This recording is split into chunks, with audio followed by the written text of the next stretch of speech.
Michael était debout, accroupi à côté de sa vieille bicyclette.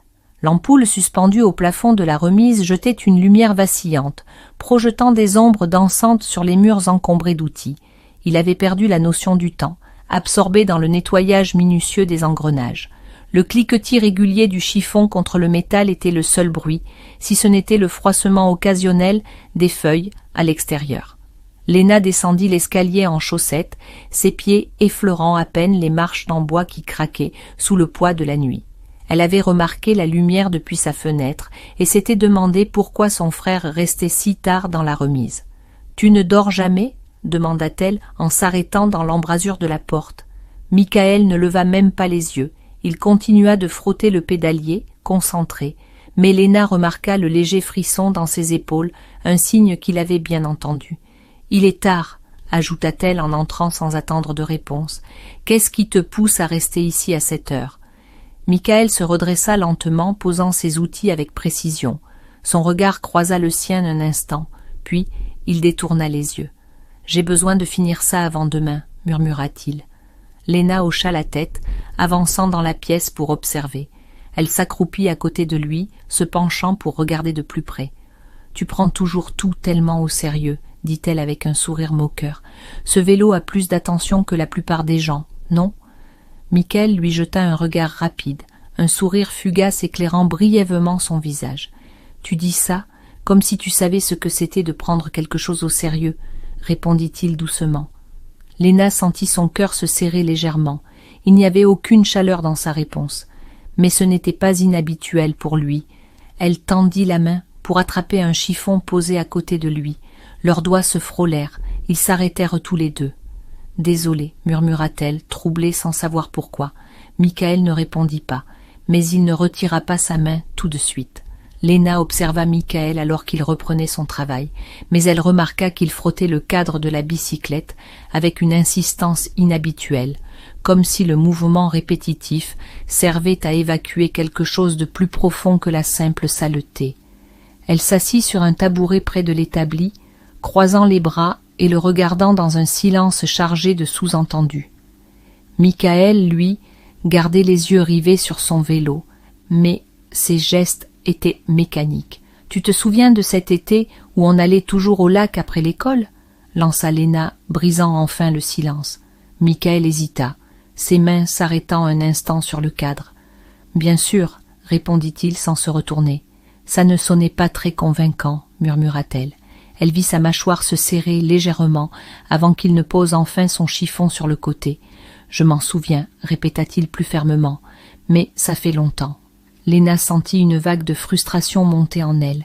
Michael avait ce talent particulier pour couper court à n'importe quelle conversation. « C'était toi qui m'apprenais à nager, » continua-t-elle, refusant de le laisser changer de sujet. « Papa ne voulait pas que je me mouille avant de savoir nager.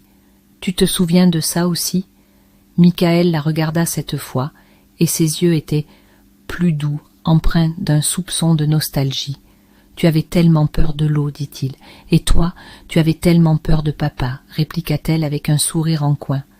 Le sourire de Michael s'effaça aussitôt, remplacé par une expression fermée. Il voulait juste qu'on fasse les choses correctement, répondit-il d'une voix basse. Léna soupira, s'avançant pour prendre une clé anglaise qui traînait sur l'établi. Elle la fit tourner entre ses doigts, cherchant ses mots. « Pourquoi tu le défends encore ?» murmura-t-elle. Michael ne répondit pas tout de suite. Il se contenta de ramasser le chiffon et de recommencer à nettoyer la chaîne. Léna sentit qu'elle avait touché un point sensible, mais elle ne savait pas si elle devait continuer. « C'est pas que je le défends, » finit-il par dire. « C'est juste que... » Il avait ses raisons. Léna lâcha la clé sur l'établi avec un bruit sec.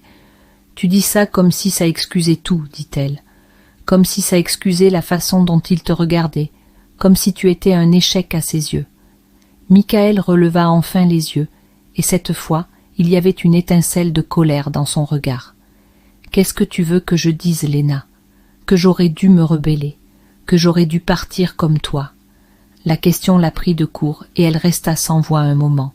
« Je suis partie parce que je ne pouvais pas respirer ici, » finit-elle par répondre, sa voix plus douce maintenant. Pas parce que je voulais te laisser seule. Michael détourna à nouveau le regard, mais pas avant qu'elle ne voie la douleur qui passait fugacement dans ses yeux. « Tu n'as pas à t'excuser, » dit-il enfin.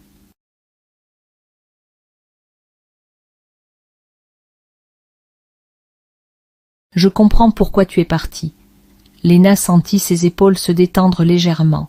Elle n'était pas sûre de ce qu'elle espérait en abordant ce sujet, mais entendre Michael admettre ça avait quelque chose de rassurant.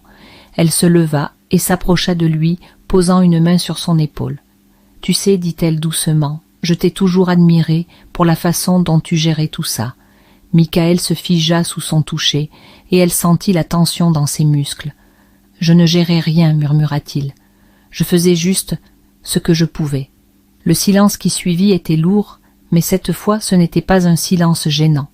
Léna retira sa main et recula d'un pas, laissant à Michael l'espace dont il semblait avoir besoin. Elle attrapa une boîte d'outils pour ranger les clés et autres objets qui traînaient. « Tu as besoin d'aide ?» demanda-t-elle, essayant de changer légèrement l'atmosphère. Michael hocha la tête sans un mot. En ramassant une autre clé, Léna la fit tomber, accidentellement. Elle se pencha pour la ramasser en même temps que Michael et leurs mains se rencontrèrent à nouveau. Cette fois, ni l'un ni l'autre ne bougea. Michael releva les yeux vers elle, et Léna sentit son souffle se couper. Il y avait quelque chose dans son regard qu'elle n'avait jamais vu avant, une vulnérabilité brute qui semblait la tirer vers lui. « Léna » murmura-t-il, sa voix hésitante. Elle voulait répondre, mais les mots lui manquaient. Ils restèrent ainsi, figés dans un moment qui semblait suspendu hors du temps. Michael se redressa légèrement, laissant retomber sa main sur son genou, mais son regard restait fixé sur Léna. Le silence entre eux semblait presque tangible, comme une corde tendue sur le point de se briser. Léna, elle, ne bougea pas. Elle sentait son cœur battre à un rythme étrange, plus rapide, mais plus profond aussi, comme si chaque pulsation faisait écho à une vérité qu'elle avait évité de confronter jusqu'à ce moment. « Pourquoi tu me regardes comme ça ?» murmura-t-elle finalement, ses yeux cherchant une réponse dans les siens. Michael détourna le regard et secoua la tête, un sourire sans joie étirant brièvement ses lèvres. « Je ne sais pas, » avoua-t-il. Léna plissa les yeux, intriguée. « Ce n'est pas une réponse, ça. » Michael haussa les épaules, reprenant son chiffon et se concentrant de nouveau sur le cadre de la bicyclette. « Peut-être que certaines choses n'ont pas besoin de réponse, » dit-il d'un ton qui se voulait détaché, mais qui tremblait légèrement. Léna sentit une vague de frustration monter en elle, mais cette fois, elle n'essaya pas de la contenir.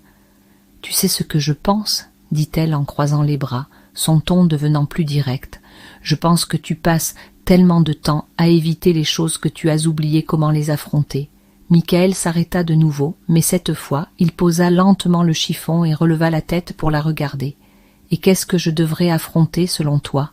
demanda-t-il, sa voix basse et contenue. Léna sentit son souffle se bloquer.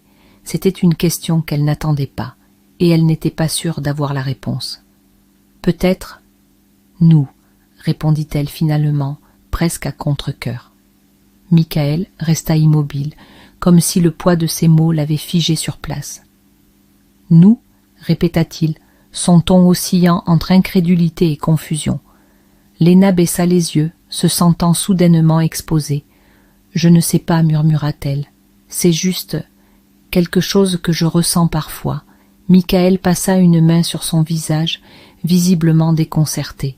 « Léna, ce n'est pas... » Il s'arrêta, cherchant ses mots, mais aucun ne semblait convenir. « Ce n'est pas quoi ?» l'interrompit-elle. « Ce n'est pas normal, ce n'est pas... correct ?» Michael serra les poings sur ses genoux, mais il ne répondit pas. « Alors dis-le-moi, » continua Léna, sa voix devenant plus pressante. « Pourquoi est-ce que tu ne peux pas juste... » Elle s'interrompit lorsque Michael se leva brusquement, s'éloignant pour créer une distance entre eux.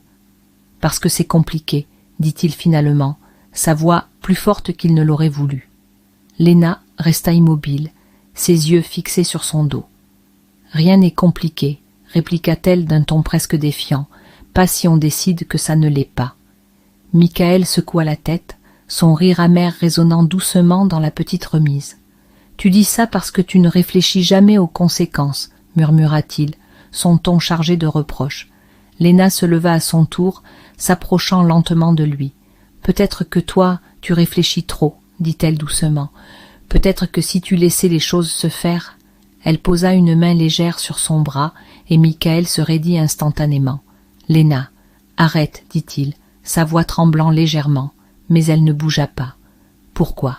demanda-t-elle, ses yeux scrutant les siens. Michael ouvrit la bouche pour répondre, mais aucun son n'en sortit. Il baissa les yeux, évitant son regard. « Je ne peux pas, murmura-t-il enfin, presque inaudiblement. Léna recula d'un pas, son cœur battant la chamade. « Tu ne peux pas, ou tu ne veux pas. » Michael releva les yeux, et cette fois, il y avait une intensité dans son regard qui la fit frissonner. « Est-ce que ça change quelque chose ?» demanda-t-il. Léna ne répondit pas tout de suite. Elle sentit son souffle devenir plus court, la tension entre eux atteignant un point presque insupportable. « Oui, » murmura-t-elle finalement, « ça change tout. » Michael resta silencieux, son regard scrutant chaque détail de son visage comme s'il essayait de lire quelque chose qu'il n'arrivait pas à comprendre. Léna fit un pas en arrière, ses pensées tourbillonnant dans un chaos indescriptible. « Je vais rentrer, » dit-elle finalement, sa voix à peine un murmure. Michael ne répondit pas, et elle se retourna lentement pour s'éloigner. Mais alors qu'elle atteignait la porte, elle sentit une main attraper doucement son poignet. Elle se retourna, et leurs regards se croisèrent à nouveau. « Reste, » murmura-t-il simplement. Ce mot, si simple, semblait pourtant contenir un poids immense, et Léna sentit ses jambes trembler légèrement sous elle. Le mot « reste » résonnait encore dans l'esprit de Léna, chaque syllabe semblant s'incruster dans l'air lourd de la remise.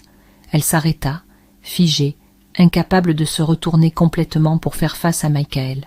La main sur son poignet était ferme, mais hésitante, comme s'il se battait contre sa propre impulsion. « Michael » souffla-t-elle sans se retourner. Il ne répondit pas tout de suite. La chaleur de sa main sur sa peau semblait presque brûlante, une ligne invisible mais tangible qu'il avait franchie. « Juste, reste » répéta-t-il, sa voix plus douce cette fois, presque brisée. Léna tourna lentement la tête, croisant son regard. Il y avait quelque chose dans ses yeux, une vulnérabilité qu'elle n'avait jamais vue auparavant. Michael, l'homme de la situation, celui qui avait toujours gardé ses émotions sous contrôle, semblait à cet instant perdu. Elle tira doucement son poignet de son emprise, mais elle ne recula pas. « Pourquoi ?» demanda-t-elle, ses mots tremblant légèrement. Michael ouvrit la bouche, mais aucun son n'en sortit. Il passa une main dans ses cheveux, le regard fuyant, cherchant visiblement à assembler ses pensées. « Je ne sais pas, » finit-il par dire, la voix basse. « Peut-être parce que je n'ai pas envie que tu partes comme avant. » Léna sentit son cœur se serrer. « Ce n'est pas pareil, » murmura-t-elle. « Je suis revenue, non ?»« Oui, mais combien de temps avant que tu repartes ?» lança-t-il, son ton soudain plus acerbe, une pointe de colère perçant dans sa voix. Léna recula légèrement, surprise par l'intensité de ses mots. « Je ne vais nulle part, Michael. Pourquoi tu crois toujours que tout est temporaire ?»« Parce que c'est tout ce que j'ai connu, » dit-il en levant les mains exaspérées. « Des gens qui entrent et sortent de ma vie comme si je n'étais qu'une étape. » Il fit un pas en arrière, se détournant, et Léna sentit une douleur sourde se propager en elle. « Ce n'est pas juste, » murmura-t-elle. « Tu sais que ce n'est pas ça. » Michael la regarda enfin, ses yeux brillants d'une émotion qu'il ne pouvait plus contenir. « Alors pourquoi ça ressemble toujours à ça ?» demanda-t-il, sa voix tremblant légèrement. Le silence qui suivit était lourd, chargé de tout ce qu'il n'avait jamais dit. Léna inspira profondément, cherchant à calmer le tourbillon de ses pensées. Elle s'approcha doucement de lui, s'arrêtant à quelques centimètres à peine. « Je ne suis pas partie parce que je ne tenais pas à toi, » murmura-t-elle. « Je suis partie parce que j'avais peur. » Michael fronça les sourcils, son expression passant de la colère à la confusion. « Peur de quoi ?» Léna baissa les yeux, incapable de le regarder en face. « Peur de ce que je ressentais, » avoua-t-elle enfin. Michael resta figé, ses yeux fixés sur elle comme s'il cherchait à comprendre le sens de ses mots. « Ce que tu ressentais ?» répéta-t-il doucement. Léna releva les yeux, et cette fois, elle ne détourna pas le regard. « Pour toi, » murmura-t-elle. Michael sembla retenir son souffle. Les secondes qui suivirent semblèrent s'étirer, chaque battement de cœur résonnant dans le silence. « Léna » commença-t-il, mais il s'arrêta, sa voix se brisant sur son prénom. Elle fit un pas de plus, effleurant son bras du bout des doigts. Ce simple contact envoya une onde de chaleur à travers eux deux, et Michael recula légèrement, mais pas assez pour rompre le lien. « Dis-moi que je me trompe, Michael, » murmura-t-elle. « Dis-moi que je suis folle et que tout ça, c'est juste dans ma tête. » Il ne répondit pas. Ses lèvres s'entr'ouvrirent, mais aucun mot n'en sortit.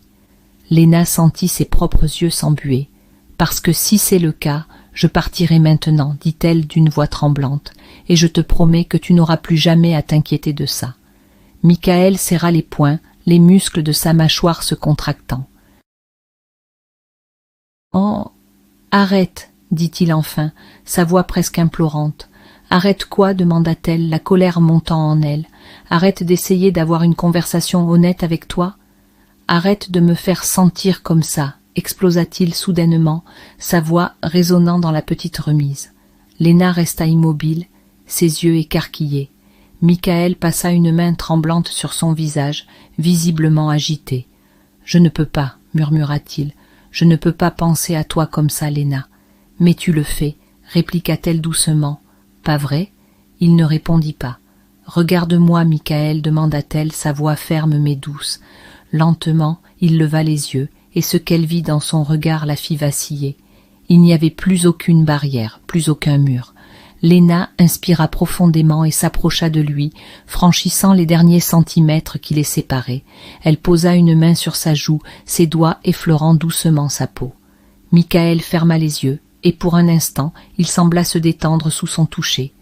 Mais alors qu'elle pensait qu'il allait reculer, il leva une main hésitante et la posa sur la sienne, la maintenant contre sa joue. Leur proximité était presque insupportable, chaque souffle qu'ils partageaient semblant alourdir l'air autour d'eux. Michael ouvrit les yeux et murmura « Je ne sais pas comment arrêter Léna. » Elle se pencha légèrement, leurs visages à quelques centimètres l'un de l'autre. « Peut-être qu'on n'a pas besoin d'arrêter, répondit-elle. Le silence dans la remise était presque assourdissant, coupé seulement par le grésillement de l'ampoule vacillante au-dessus de leur tête. Léna sentait chaque battement de son cœur résonner dans sa poitrine, amplifié par la proximité de Michael. Ses doigts contre sa joue étaient au chaud, et la pression de sa main sur la sienne semblait l'empêcher de se retirer, de revenir à la réalité. Michael, lui, était figé. Ses yeux, plongés dans ceux de Léna, révélaient un mélange de peur, de désir et de résignation. Il ouvrit la bouche pour parler, mais rien ne sortit. Tout ce qu'il aurait pu dire semblait insignifiant face à ce qu'il ressentait. « Tu n'as pas besoin de dire quoi que ce soit, » murmura Léna, brisant doucement le silence. Ces mots flottèrent entre eux, légers mais chargés de sens. Michael ferma les yeux un instant, comme pour rassembler son courage. Lorsqu'il les rouvrit, quelque chose avait changé. « Ce n'est pas si simple, Léna, dit-il enfin, sa voix rauque. Elle incline légèrement la tête, ses doigts effleurant la ligne de sa mâchoire. « Rien ne l'est, répondit-elle doucement, mais ça ne veut pas dire qu'on doit tout fuir. » Michael détourna les yeux, mais il ne bougea pas. Son souffle était court, et Léna pouvait sentir la tension dans ses épaules, comme s'il luttait contre chaque fibre de son être. « Je ne veux pas te blesser, » murmura-t-il finalement. Léna eut un léger sourire, triste mais sincère. « Et moi, je ne veux pas que tu continues à te blesser tout seul. » Ces paroles semblèrent le frapper comme une vague. Il inspira profondément, son regard revenant vers elle. Cette fois, il ne détourna pas les yeux. « Tu ne comprends pas, dit-il, sa voix plus ferme. Si on fait ça, si on franchit cette ligne... »« Alors quoi ?» l'interrompit-elle doucement. « On fera face ensemble. » Michael resta silencieux, mais la lutte intérieure qui se jouait en lui était palpable. Il pencha légèrement la tête, son front frôlant presque celui de Léna. « Je ne sais pas comment faire ça, admit-il, sa voix à peine un murmure. Léna sourit, un sourire doux et rassurant. « Alors laisse-moi te montrer, répondit-elle. Le temps sembla s'arrêter lorsque leurs regards se croisèrent à nouveau. Léna fit un pas de plus, réduisant à néant la distance entre eux. Elle leva une main hésitante pour effleurer ses cheveux, cherchant une réponse qu'il semblait prêt à donner, même sans mots, et enfin Michael céda. Il franchit l'espace qui les séparait, posant doucement ses lèvres contre les siennes. Le baiser était hésitant au début, comme s'il testait une barrière invisible qu'il avait toujours redoutée. Mais rapidement, l'intensité grandit. Chaque mouvement de ses lèvres semblait effacer un peu plus les doutes qu'il avait retenus si longtemps. Léna répondit avec une douceur égale, ses mains glissant sur ses épaules pour l'attirer contre elle. Ce contact, simple mais puissant, semblait chasser le poids des années de non-dit. Leur baiser s'approfondit, devenant plus urgent, plus sincère. Michael serra doucement ses bras autour d'elle, comme s'il avait peur qu'elle disparaisse s'il relâchait son emprise. Lorsqu'ils se séparèrent d'enfin, leurs souffles étaient mêlés, leurs fronts toujours pressés l'un contre l'autre. « C'est trop tard pour reculer maintenant, » murmura Michael, un léger sourire jouant sur ses lèvres. Léna sourit en retour, ses yeux brillants d'une intensité qu'il ne lui avait jamais vue. « Il n'a jamais été question de reculer, » répondit-elle. Ils restèrent là, enlacés dans la petite remise, entourés par l'odeur de l'huile et du métal. La lumière vacillante au-dessus d'eux créait des ombres mouvantes sur leurs visages, mais aucun des deux ne semblait s'en soucier. Pour la première fois depuis des années, Michael sentit une étrange forme de liberté.